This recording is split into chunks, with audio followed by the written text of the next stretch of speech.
minis, ¿cómo están? Yo me encuentro muy bien, muy emocionada por traerles un nuevo video y espero que se lo estén pasando encantadoramente.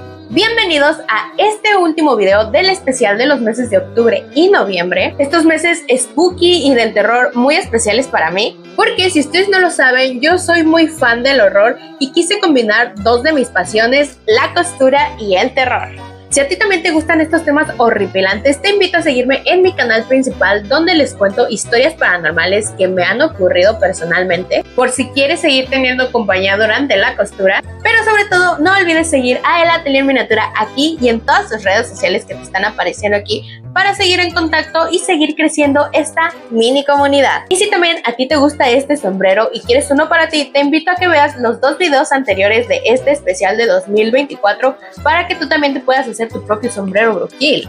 Ojo aquí, si tú también tienes una historia paranormal o una mini historia paranormal que te haya sucedido mientras estabas cosiendo, diseñando, patronando, etcétera, y quieres compartirla con la comunidad, puedes hacérmela llegar a través de mensaje directo de Instagram o dejármela en los comentarios de este video. Tienes todo lo que resta del mes de noviembre para hacérmela llegar y estaré dando prioridad a los mensajes que me lleguen a través de Instagram porque no me ha llegado mensajes por ahí hace un buen rato. Solamente que el mensaje que envíes ponle como título en mayúsculas mini costura paranormal para que igual pueda verlas más rápido e incluirlas en el siguiente video. Ya si no, lo dejamos para el especial del siguiente año, pero puedes enviármela ahí. Sin más por esta introducción, tomemos hilos, agujas, máquinas de coser para escuchar 3 leyendas de terror sobre costureras. Un especial de chismecito costurerito, mini costuras paranormales. Estas historias, leyendas, mitos son 3 y son de diferentes nacionalidades latinoamericanas, las cuales he recopilado y corregido en redacción, sintaxis y estilo para una mejor comprensión de lectura durante el video de mi parte y que ustedes puedan disfrutarlas. Al principio de cada historia les estaré dando un pequeño contexto, una pequeña introducción de cada una de ellas, si le hice algún arreglo, si la recorté o no la recorté, para de alguna manera u otra darle crédito a los autores de donde tomé estas leyendas, estas historias, y a los foros, blogs o lugares donde las encontré, porque ya saben que en estos tiempos ya abunda de que es que me robó el contenido y me robó el contenido de aquí no robamos nada, aquí fuimos a la universidad, aquí sabemos dar crédito, sabemos citar, sabemos... ¿Qué sabemos? Hacer fichas bibliográficas y hemerográficas y aquí no van a estar diciendo que yo me robé nada. Así que vamos con la primera historia. La modista. Esta historia era muy larga y tuve que resumir bastante. Transcurre en Venezuela y en el blog en el que la encontré era definida como hermosa, pero incluso en la hermosura podemos encontrar tintes bastante oscuros que pueden tornar la confección de una prenda en algo turbio. Espero que les gusten los arreglos y esta costura paranormal dice así. Entre los empleados que trabajaban en el campo petrolero de la comunidad Cardón en Venezuela, alrededor de 1950 había una gran cantidad de extranjeros. Venían a prestar sus servicios a la compañía holandesa que, para esa época, realizaba la refinación de gran parte del hidrocarburo que se explotaba en el país. Los especialistas en petróleo formaban el grueso de los empleados, pero también había profesionales de las finanzas, salud, marina y otras áreas. Así que en la comunidad convivían entre sí no solo ingenieros de las más diversas ramas, sino también contadores, técnicos, marinos mercantes y hasta médicos y enfermeras. Familias completas emigraban sobre todo de Europa y se instalaban en las casas que la compañía fabricaba para ellos. Lentamente formaron una gran urbanización que luego se convirtió en una pequeña ciudad. Algunos venían por contacto, otros fijos y los familiares de los contratados o los hijos se dedicaban a cubrir las diversas actividades que continuamente se iba generando en la comunidad. En este contexto existió Clemencia, costurera y modista por vocación y también por obligación. Clemencia no era modista de academia, pero aprendió de su madrina, a quien llamaba cariñosamente Mamaina, por considerarla su segunda madre. Clemencia, aun siendo muy joven, había quedado viuda y se vio forzada a convertirse en una modista de alta costura. Cualquier ocupación era buena después de aquel triste acontecimiento, pero dio gracias a Dios porque Mamaina le había enseñado un oficio que le permitía trabajar en casa y vigilar mejor al cúmulo de hijos que había tenido. Sobre todo a los dos menores, le ponían los pelos de punta.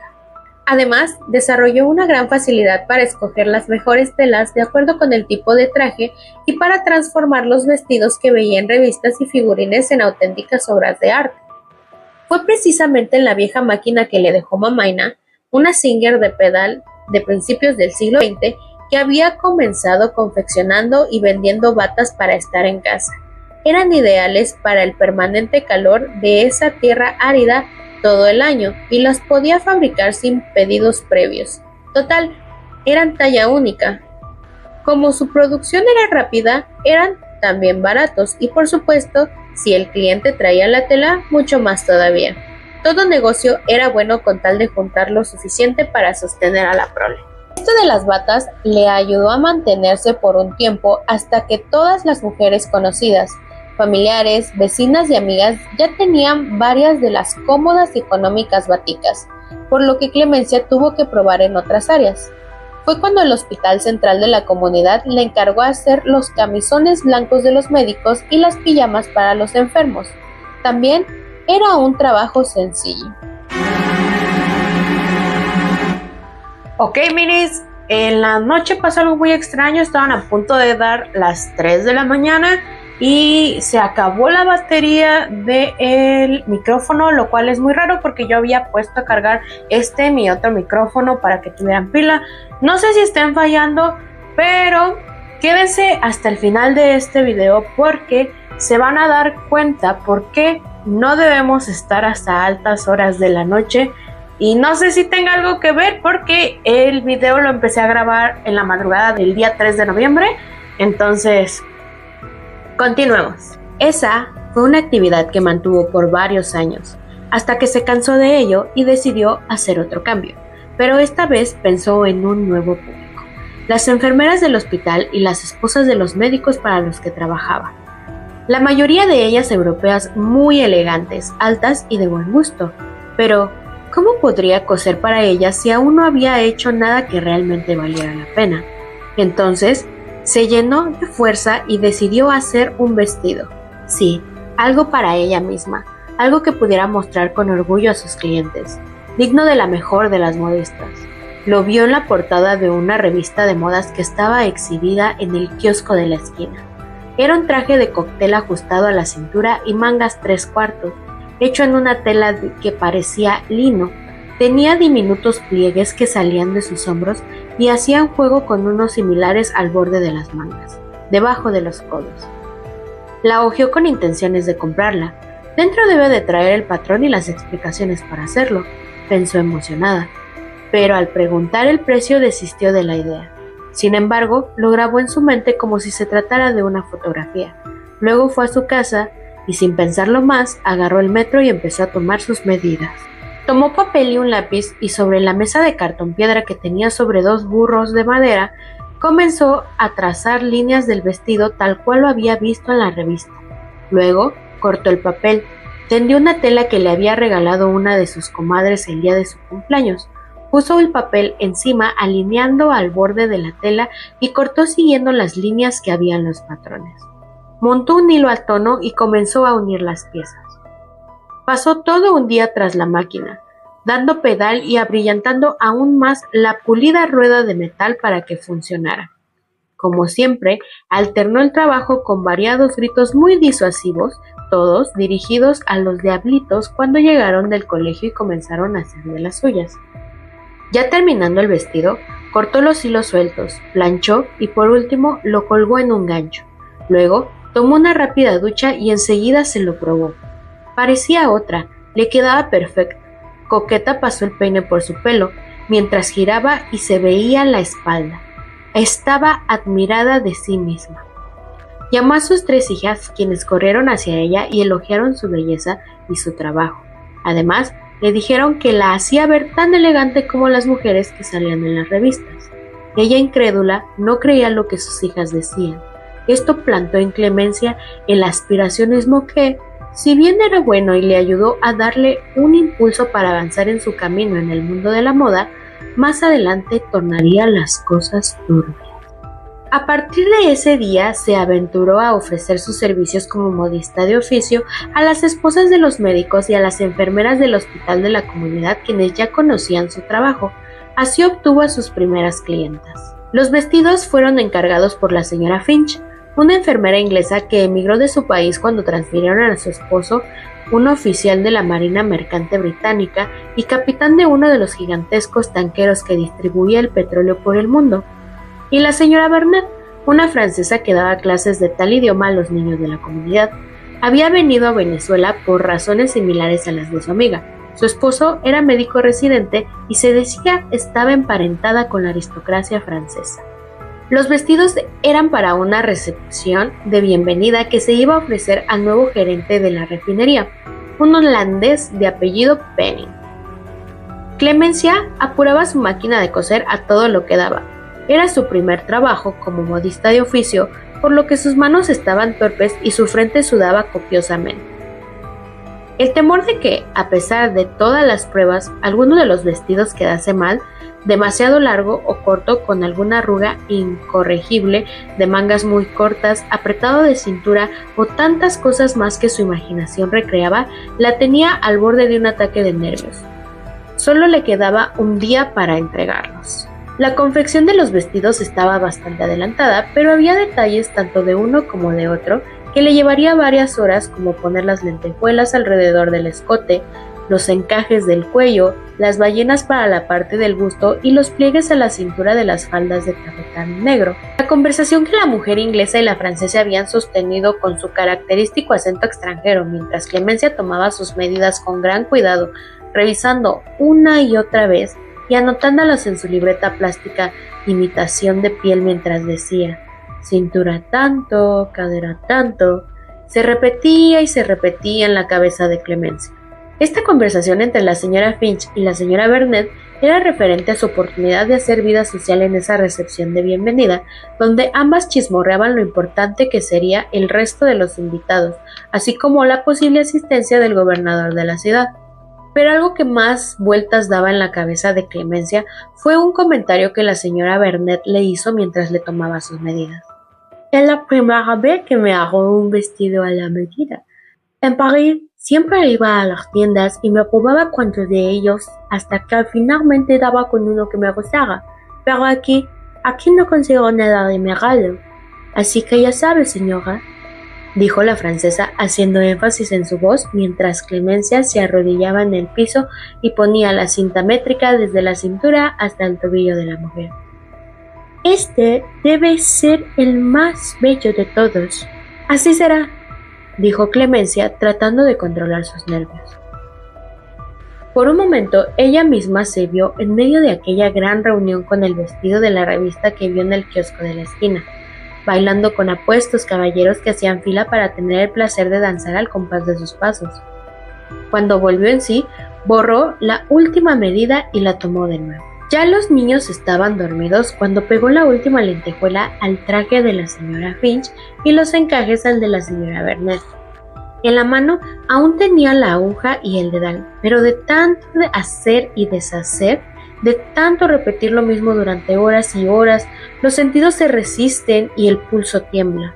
Un leve pinchazo en su dedo casi imperceptible, pero abundante en sustancia, había hecho que una de las manchas de sangre cayera en los vestidos que estaban sobre sus piernas. Al darse cuenta y llena de pánico, corrió hasta el lavamanos mientras chupaba con fuerza su dedo pinchado. Lo lavó hasta que paró de sangrar, se puso una bandita y, desesperada, mojó la punta de una toalla y corrió de nuevo hacia los vestidos para enjuagar las manchas. Pero ya era tarde, se habían secado. Por más que restregó, no salieron. Sintió que el corazón se le atoró en su garganta, y cuando estuvo a punto de estallar en un llanto convulso, notó que las pequeñas manchas estaban al revés de los vestidos. Violentamente los volteó, los puso a la luz de la lámpara y, aliviada, comprobó que no se notaban. Además, los vestidos eran negros. Un suspiro de paz la reconfortó. Cuidadosamente y muerta de cansancio, cortó los hilos sueltos, los sacudió de pelusas y los planchó. Luego extendió sobre la mesa de corte y dio unos pasos hacia atrás para apreciarlos mejor. «Se ve bien», se dijo a sí misma.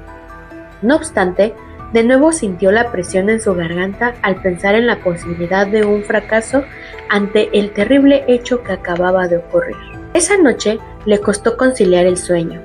Cientos de imágenes venían a su cabeza. Apenas unas horas antes de que los primeros rayos del sol hicieran su aparición en el horizonte, vio a la señora Finch y a la señora Bennet en un gran salón decorado al estilo rococó, lleno de luces y de música. Había hombres y mujeres con espectaculares trajes, pero no de esta época, parecían de otro siglo. Le sorprendió mucho ver que ella estaba ahí y que todos los trajes de la fiesta llevaban su firma, por lo que era objeto del halago de todos los presentes. La señora Finch llevaba un elegante traje y un tocado grande lleno de adornos.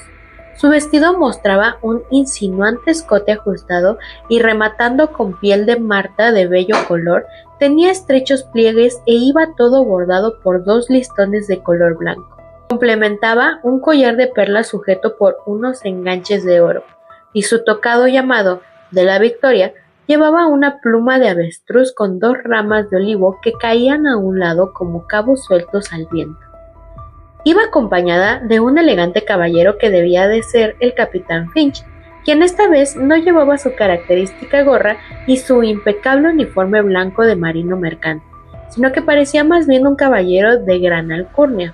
Lucía un traje confeccionado con hilo de oro, el justillo, un chaquetón grande con una fila de botones muy pegados a lo largo del pecho y el abdomen, lo que llevaba abierto de un lado, por lo que se podía ver su reluciente espada, y los pantaloncillos los llevaba recogidos por debajo de las medias, sin hebilla. Claro, no podía faltar su atuendo, la ondulada peluca de pelo blanco largo y suelto que marcaba la moda de la época de Luis XV y que danzaba de un lado al otro mientras que el capitán recorría la sala al compás de celestiales notas musicales. Clemencia miraba extasiada. La señora Bennet se le acercó apenas terminó uno de los bailes. «Señora Clemencia, tiene unas manos de oro». «Gracias», le respondió Clemencia con una sonrisa, al tiempo que se ventilaba con un abanico de hilos brillantes que dibujaban nardos y jazmines. Clemencia detalló su creación mientras la señora Bennet se alejaba al tocador. Su falda era en forma de campana rígida y entallada en la cintura. El toque especial del cual Clemencia se sentía orgullosa era la mantilla. Una especie de bufanda con los extremos en pico cruzaba sobre el corpiño para, finalmente, atorarse a la espalda. Se veía radiante. El gobernador de la ciudad se acercó atentamente al sitio donde se encontraba Clemencia sentada. Llevaba una peluca de monedero, abajo un sombrero de puntas, un corbatín, una camisa blanca y un chaleco largo abrochado solo en la parte de abajo hasta el cinturón. Con una elegante reverencia en la que se despojó de su sombrero e inclinó su cuerpo hasta la altura de su cintura, le pidió bailar la próxima pieza. Ella, de forma delicada, cerró su abanico y una expresión luminosa se dibujó en su cara. Extendió su mano mientras se incorporaba y al escuchar del apuesto caballero la alarma del reloj, retumbó en su cabeza. Se estiró un poco. Cuando recordó la cara del gobernador en sus sueños, no le cupo duda de que era la de Nino, su esposo ausente. Pensó en cómo le hubiese gustado bailar esa pieza con él. Haciendo un esfuerzo, se levantó y fue a despertar a los niños para que fueran a la escuela. Después observó los vestidos a la claridad del día, pero la luz no era suficiente. Los llevó hasta el patio y comprobó una vez más que las manchas no se notaran. Era media mañana cuando la señora Finch y la señora Bennet fueron por sus vestidos. Se los probaron y quedaron muy contentas con el trabajo de Clemencia. Esa noche, a la misma hora en que se estaba celebrando la fiesta, Clemencia se puso su vestido de revista, llamó a las muchachas y a los niños, y bailó con ellos alrededor del cuarto de costura. Se movían tomados de las manos sonrientes, con pasos largos y flexionando sus rodillas al tiempo que ella tarareaba un vals de Strauss que alguna vez escuchó en algún sitio. Pensó qué feliz sería si lo hubiesen invitado a la gran fiesta, pero conformó con saber que, en ese preciso momento, parte de su sangre estaba ahí danzando por ella. Minis, si me preguntan, esta historia podrá parecer que no es muy terrorífica, sin embargo, realmente es muy turbio que después de que lleguemos a tener algún accidente mientras confeccionamos alguna prenda, empecemos a decir que de alguna manera u otra nuestra presencia puede estar ahí todo porque nuestra sangre está en la prenda. Eso se me hace muy turbio. Esta es la primera historia, creo que es la más relajada de todas, pero quédense hasta el final porque les digo que las historias están de miedo. La costurera fantasma, el elevado precio de la virtud más allá de la muerte. La costurera fantasma es una leyenda argentina, tomada de Zócalo y publicado por Relatos y Leyendas. Realmente a esta historia no le hice ningún arreglo, es tal cual la historia como la encontré en el artículo, porque estaba perfecta la redacción y todo, o bueno, por lo menos a mí me pareció perfecta, solamente hay unas cositas que se le movieron, pero iban más de acuerdo a la puntuación. Es una historia más corta que la anterior, muy bien redactada, muy concreta. Me gustó mucho el largo que tiene, espero que la disfruten mucho. Y esta costura paranormal dice así: los comienzos de esta trágica historia tienen lugar en la ciudad de Buenos Aires, en una de sus zonas residenciales, más específicamente en una galería de compras dedicada a las artes plásticas conocida como el Patio del Liceo. Se trata de una construcción antigua y elegante, en donde pintores y escultores se rentan espacios para montar sus talleres de arte y exhibir sus obras. Si alguna persona se acerca y pregunta por el misterioso fantasma de la costurera, prefieren eludir la cuestión. El fantasma de la costurera es uno de los más recurrentes de Buenos Aires. La leyenda cuenta que, hace décadas, una joven por necesidad económica se vio obligada a emplearse en un taller de costura que en esos tiempos se erguía en lo que hoy es la Galería Patio del Liceo. Al principio, todo marchaba bien y la joven podía ganar una pequeña suma de dinero después del arduo trabajo de todo un día para así ayudar a su familia, como usualmente sucede. La armonía de cualquier espacio es interrumpida por alguna tentación o fuerza diabólica que acaba con la paz de la escena. La joven en cuestión, cuyo nombre no es recordado, era bella, en la flor de la edad. Algunos aseguran que se había comprometido con su novio, un muchacho que trabajaba en el sector de la construcción y que estaba haciendo planes para contraer matrimonio y formar una familia. Desgraciadamente, esto no sucedería. El supervisor del taller de costura, un hombre grueso y entrado en años, secretamente pretendía los favores de la joven y se lo hacía saber ofreciéndole prebendas y aumentos de sueldo a cambio de favores deshonestos. La joven siempre contestaba negativamente, lo que no hacía sino aumentar el oscuro deseo del supervisor. La galería era en esos tiempos un sitio alejado del centro de la ciudad, que no había crecido hasta convertirse en la urbe de hoy, y cerraba tarde en la noche para que las costureras pudiesen entregar a tiempo los pedidos de ropa del día siguiente. En esta ocasión, el supervisor, habiendo ideado un malévolo plan, conversó con la jovencita y le hizo saber que estaba arrepentido por haberla avergonzado con sus preposiciones de baja estofa, por lo que la animaba a aceptar sus disculpas y regalarle unos pesos para su casamiento, una vez que todas las demás empleadas se hubieran ido para evitar los celos. La joven ingenua e imprudente le creyó. Permaneció en su puesto hasta bien entrada la noche y esperó a que el supervisor se hiciera presente con el dinero cuando estuvieran solos. En lugar de ello, ustedes lo imaginarán, intentó ultrajarla. Asustado por el llanto y los gritos de la joven, que pedía auxilio desesperadamente, la asesinó. Huyó, pero al descubrirse el crimen, la policía lo consideró el principal sospechoso y lo aprehendió en su vivienda, de la que no había salido intentando disimular un malestar físico. Fue condenado a una larga pena de prisión que no llegó a cumplir, ya que murió en la cárcel de una enfermedad incurable. Hasta aquí hemos dado cuenta de la historia terrenal de la joven y desafortunada costurera.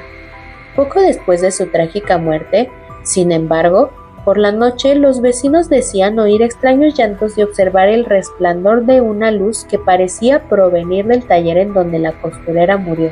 Pasaron los años, la galería cambió su rubro principal, los artistas la ocuparon, pero el llanto de la joven costurera no se apagó.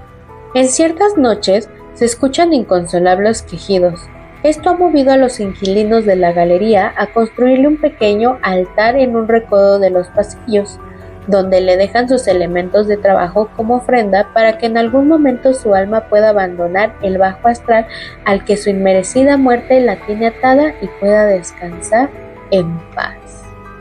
Esta, como tal, es una leyenda que se me hace muy interesante y que nos habla de hechos a los cuales cualquiera de nosotras costureras podría estar expuesta, sobre todo si nos dedicamos directamente a trabajar en un taller por necesidad o porque ese es nuestro trabajo soñado. Y honestamente, ponernos a pensar cómo este tipo de hechos que suceden después se vuelven como leyendas y nos dejan como lección el siempre estar al cuidado de que no nos vaya a suceder nada malo. Pero la siguiente historia y última es una historia que verdaderamente da terror, con un final que no nos esperábamos y que, al igual que esta segunda historia, es muy aleccionadora también. La costurera de la calle Pedro Trinidad en Tecomajiaca de Teapa,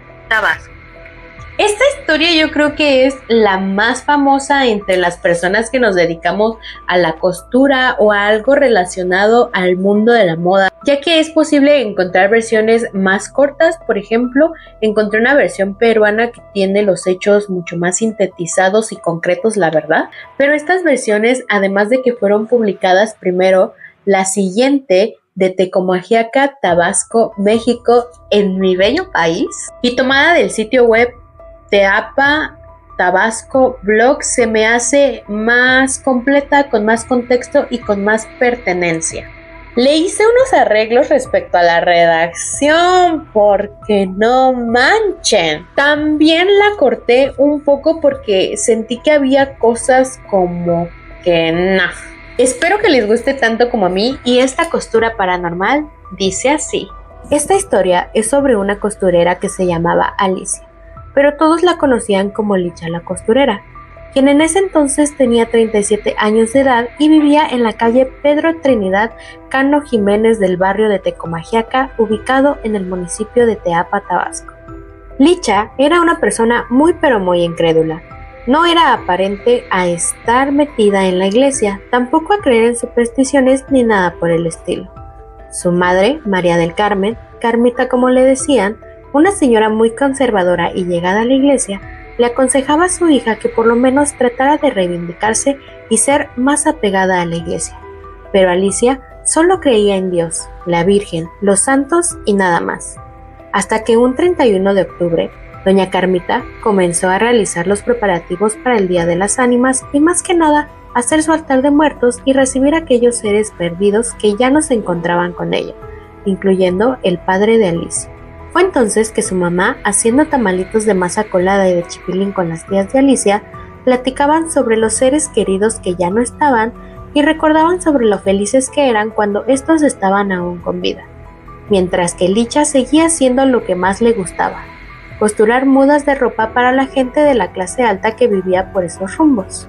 Como la máquina de coser con la que contaba Licha quedaba justamente tras de una ventana mirando hacia la calle, ella veía cómo la gente pasaba rumbo al panteón central para llevar flores, alimentos y otros artículos para decorar las tumbas de sus difuntos, y ella solamente se burlaba de la gente. Asimismo, en la sala, lugar donde tenía Licha su máquina, su mamá junto con sus tías le ayudaban a seguir acomodando algunos bocadillos que le gustaban al padre de Licha, don Mari. Así pasó la tarde-noche del día 31 de octubre para después seguir costurando los pendientes que tenía por entregar. Cuando se dio cuenta, ya eran las 2:40 de la madrugada, pero ella, incrédula, solo miró hacia el altar de muertos que se encontraba en la sala de su casa. Observó la veladora y regresó su mirada hacia la máquina de coser para observar cómo se había pinchado el dedo pulgar de su mano derecha. Rápidamente fue a limpiarse con un algodón que había en una de las cajas que contenía su máquina de coser y escuchó en la calle un montón de murmullos y habladurías de muchas personas. Sin dudarlo, espió por la ventana de su casa y vio que había mucha gente por la calle y que se dirigían rumbo a la ciudad, a lo que ella le preguntó a 2 personas. Buenas noches, ¿a dónde se dirigen? Y una persona que venía acompañado por una mujer le respondió: Mucho gusto, me llamo Don Carlos y ella es Juana. Sinceramente yo voy rumbo a La Coca, allá para el casino, y ella va hasta Juan Aldama. A lo que Licha le replicó: Pero está muy lejos de aquí. Si van a pie, llegarán cansados. Por otra parte, es muy tarde para andar por esta zona y más con este frío que cala los huesos. A lo que Carlos le respondió: No te preocupes por ello, al frío que calan los huesos ya estamos acostumbrados. Carlos miró a Juana y ambos soltaron una risa discreta. Al ver que Juana llevaba una bolsa negra, Licha le preguntó: Oye, ¿y tú? ¿Qué llevas en esa bolsa? A lo que Juana le respondió: Yo llevo unas velas, es que me las encargaron, pero la verdad pesan mucho. Licha le dijo: Pues el otro, siendo hombre, te debería ayudar a cargar la bolsa. Y Juana replicó: No te preocupes, casi no pesa la bolsa. Lo que traigo son unos cirios largos. Veo al fondo mucha lumbre, dentro de tu casa. Y Licha le respondió: Sí, es un altar de muertos. Mi mamá lo puso disque porque según como hoy empieza todo el asunto de las festividades del Día de Muertos, dejó prendidas las veladoras y eso es lo que alumbra dentro de la casa. Incluso ya me iba a acostar, por eso ya había apagado la luz. Solo que escuché el murmullo de las personas y por eso salí a chismear a ver qué pasaba. Juana, muy atenta, le preguntó: Mira, ¿será que me pudieras hacer un favor? A lo que Licha le respondió: Sí, dígame. Y Juana le comentó: Lo que pasa es que me encargaron 2 cirios para entregarlos por aquí cerca y la verdad no quiero llevarlos a pasear hasta Juan Aldama. No vaya a ser que se quiebren y pues ya sabes que después de que los cirios se quiebran ya no se ven bonitos en un altar. Pero mira, mañana como a esta hora voy a pasar por ellos ya para que los lleve a donde tienen que llegar, ¿sí? Licha, muy dispuesta, le dijo que sí, que se los guardaba y que no había problema en que los tuviese en la casa. Fue entonces cuando Carlos y Juana siguieron su rumbo hasta alcanzar a las personas con las que venía. Después de eso, Licha, muy cansada y después de haber dejado las velas dentro de otra bolsa oscura en un sillón, se fue a dormir. A la mañana siguiente, Licha despertó por el murmullo de los vecinos, los cuales ya estaban desayunando tamal con café, charlando y carcajeándose. Entonces, se quedó meditando un rato en la cama sobre lo sucedido la noche anterior, por lo que dispuesta se levantó, se arregló y después fue al sillón donde había dejado los cirios. Cuando de pronto, al ir abriendo la bolsa donde se encontraban estos, sintió un olor desagradable que emanaba de la bolsa y que justo cuando la abrió, se espantó y con los ojos de susto, pánico y temor miró lo que verdaderamente había en la bolsa. Ahí se encontraban 2 canillas tibias o huesos de un cuerpo humano. Ella, del susto y de pensar en lo que había pasado la noche anterior, se le bajó la presión y vomitó. No obstante, empezó a llamar a su mamá para decirle lo que había pasado. Es decir, desde que vio a las personas en la calle la noche anterior hasta que le dejaron los cirios y que a la mañana eran huesos humanos, por lo que la mamá muy misteriosamente la veía y escuchaba sobre lo que la hija le estaba contando. Luego llegó su tía Martina, hermana de su mamá, quien escuchó y vio lo que sobresalía de aquella bolsa en el sillón, a lo que doña Martina le dijo a doña Carmita que eso era una cuestión muy grave y que solo debería permanecer entre ellas e ir con algún sacerdote para que trataran la situación, lo cual las tenía las 3 muy consternadas. Así fue, cuando se había celebrado misa de 12 p.m. en la iglesia de Tecomajiaca, fueron las 3 a buscar al sacerdote, al cual le explicaron lo que había sucedido y el sacerdote se persignaba al escuchar lo que Licha le contaba, por lo que a manera de conclusión, el sacerdote le dijo a Licha: Mira, esto sería, y un sacerdote que es fraile de Chiapas me comentó algo muy similar a lo que te ha pasado. Y me acuerdo que en ese entonces lo que él me dijo fue que a la persona que le pasó esto consiguió un bebé recién nacido del día en que sucedieron los hechos y que lo tuvieron cuando llegaron a buscar los cirios. A lo que Licha respondió: ¿Pero de dónde voy a conseguir a estas alturas un recién nacido? Entonces el sacerdote le dijo que fuera a San Juan Bautista, hoy Villahermosa, Tabasco, a ver si en algún hospital había un recién nacido y que explicara el motivo de ello al familiar del infante. Por lo que ella y su mamá se fueron a la capital a buscar un recién nacido. Había pocos, pero nadie quería prestarle un infante, por lo que el tiempo de aquel día 1 de noviembre seguía su rumbo para llegar la noche. Hasta que unas personas que eran originarias de Tecotalpa le preguntaron para qué quería el niño y les comentó lo sucedido, pero no le creían. A pesar de ello, accedieron a prestarles al infante y que el papá los acompañara mientras la recién parida seguía aún en el hospital. Pasando la tarde y la noche del día 1, Licha, muy espantada por no saber cómo reaccionar ante la situación que se allegaba, se puso a platicar con la mamá de ella y el papá del recién nacido, de cómo le haría para actuar en el momento en que se presentaran las personas. Y ellos le aconsejaron que cargara y abrigara al bebé, ya que ella tendría que entregar de nueva cuenta los cirios que le habían dicho Juana pasaría a buscar. Llegó la noche y la luna llena con todo su resplandor iluminaba las calles del barrio de Tecomajiaca, en especial la calle Pedro Trinidad, donde pasaron las 12, 1, 2 y a las 3:15 de la madrugada, Licha escuchó de nuevo que venían de regreso unas cuantas personas de su lugar de procedencia y junto a ellas venía Carlos y Juan. Cuando vio por la ventana que se acercaban, Licha estaba muy atemorizada y nerviosa. Doña Carmita había prendido una veladora en un nicho a unos santos y ahora estaba en su cuarto rezando. El papá del recién nacido solo se quedaba viendo sigilosamente la veladora que había prendido la mamá de Licha y el sacerdote les dijo: Surgirá efecto y no pasará ninguna situación desagradable durante la entrega de los cirios. Cuando de pronto, Licha escuchó que tocaron la puerta y dijo: ¡Voy! Abrió la puerta y vio que efectivamente era Carlos y Juana, ya para solicitar los cirios que resguardaba Licha en su casa. Entonces Juana dijo: Buenas noches, Lichita, ¿cómo estás? Licha le respondió: Me encuentro muy bien, gracias a Dios. Pero en el fondo, Licha estaba muy nerviosa, con esa sensación de que el estómago se le quería salir por el trasero del susto y temor. Sin embargo, por lo que estaba pasando y a la vez muy angustiada, continuó: Vienes por tu encargo, ¿verdad, Juanita? Y Juana le respondió: Así es, Lichita, vine por ello.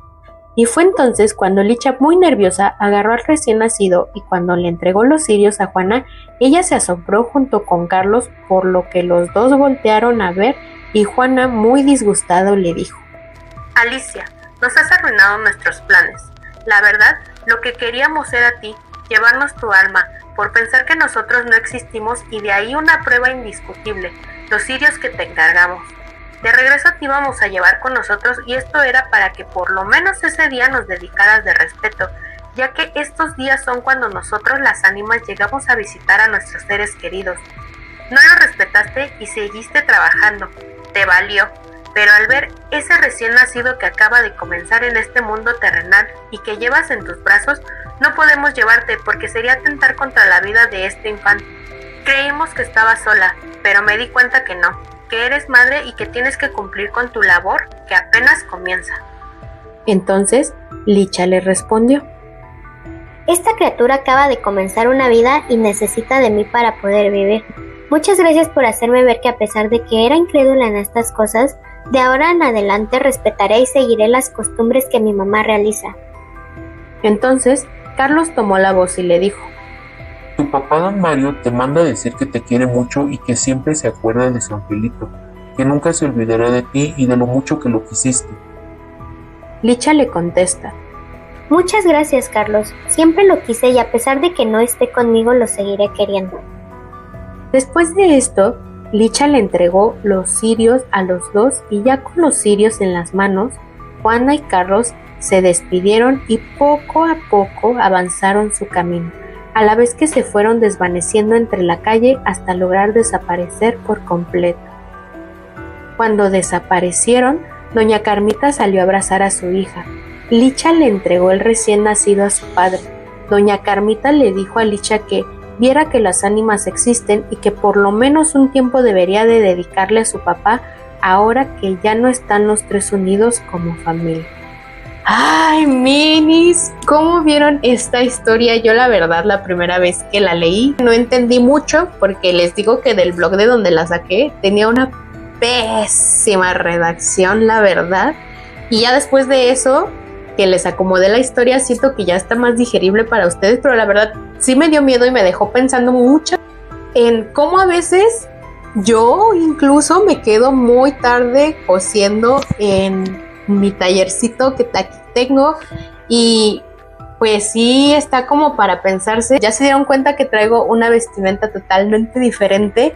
Me tardé en subirle estos videos porque les comenté allá por Instagram que sí me quedé algo consternada de cómo pues habían sucedido estas cosas. De hecho ahorita mi micrófono está como súper normal.